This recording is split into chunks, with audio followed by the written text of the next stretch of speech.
الغاليات متابعاتي، حياكم الله في وصفة جديدة ومهمة، هي وصفة المشبك اليمني. بنعملها اليوم ب10 دقائق وبأسهل الطريقة ومن غير تخمير. زي ما تشوفوا ناجح جدا، وبنستخدم علبة الماء الفارغة. بسم الله نبدأ، وتابعوني لنهاية الفيديو لأن في ملاحظات مهمة تضمن نجاح الوصفة لازم تسمعوها. بالبداية هنا بعمل الشيرة أو القطر، كوبين من السكر بهذا الشكل بأكواب العصير المتوفرة في كل بيت، مع كوب واحد أو بنفس الكوب كوب واحد من الماء. أضيف عصير ليمونة كاملة، شريحة من الليمون لتعزيز نكهة الليمون وتجيب طعم حلو، وحركهم على نار متوسطة حتى يغلي الخليط.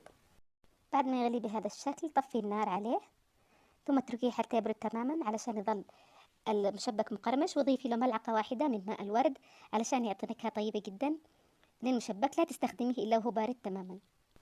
الآن بنسوي العجينة. بسم الله. كوب ونص من الدقيق الأبيض، استخدمي نفس الكوب بكل المقادير، ونص ملعقة صغيرة ملح، وربع ملعقة تقريبا من صبغة الرز اللي هي الصبغة ذات اللون البرتقالي، وثلاث ملاعق من النشا. وأحرك المقادير الجافة بهذا الشكل عشان تختلط كويس قبل ما أعجن. بعمل ملعقتين كبار من الزبادي وكوب ماء بضيفه بالتدريج، وزي ما تلاحظوا أبدأ أعجن.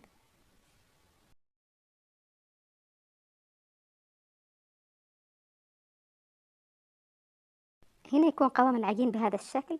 لاحظوا كيف يكون قوام العجين يشبه قوام عجين الكيك.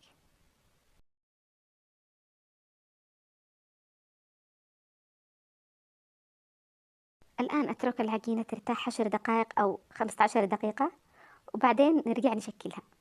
في هذه الأثناء أجهز علبة الماء بهذا الشكل، ثقبتها بمسمار حار، سخنت المسمار وثقبته ويكون بهذا الشكل. أسويه علشان تتوسع الفتحة قدر ما أستطيع. لاحظوا حجم الفتحة، حجم متوسط لا كبير ولا صغير. نعود مرة ثانية للعجين وقد ارتاحت 10 دقائق، نشتغل فيها. بضيف لها حوالي نص ملعقة صغيرة من البيكنج بودر وانخلها عليها.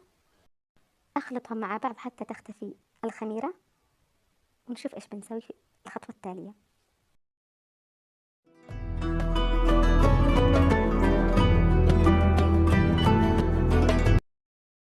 الآن زي ما انتم شايفين عبيت علبة الماء، عبيتها العجين، وبنستعد لتشكيله على زيت نار متوسطة. الزيت طبعا ساخن على نار متوسطة، وأحرك بهذا الشكل الحلزوني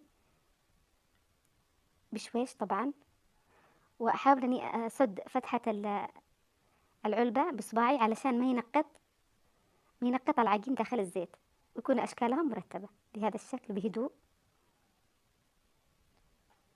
طبعا أول ما أبدأ التشكيل لازم أوطي النار بهذا الشكل. زي ما انتم ملاحظين سهل جدا، إن شاء الله تعرفوه تسووها بسهولة. بعد ذلك بعد ما خلص أشكل أقليهم على نار متوسطة إلى هادئة، يعني ما تكونش النار مزعجة أبدا.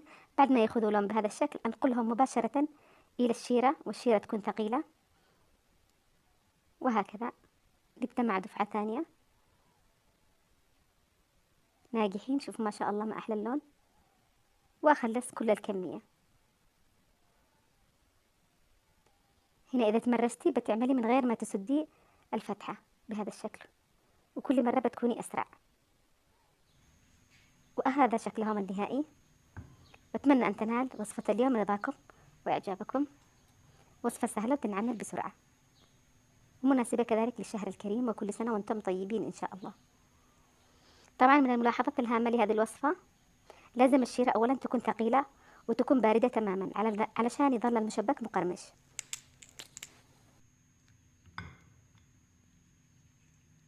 ثانيا لازم تتحكمي بدرجة حرارة الزيت من هادية إلى واطي، لا متوسطة في القلي. وقت التشكيل تكون هادية. ثالثا إضافة النشا تضيف القرمشة الرائعة للوصفة. كمان لما تجي تجهزي العلبة اللي بتشتغلي فيها لازم تكون فتحة العلبة كبيرة نوعا ما، علشان العجين ما يغلبكش وقت الخروج. لما انت تقليه ما يخرج وقت القلاية. وهذا كانت وصفة اليوم، وهذه كانت جميع الملاحظات، وتقبلوا خالص تحياتي، وإلى اللقاء في فيديوهات قادمة، وفي أمان الله.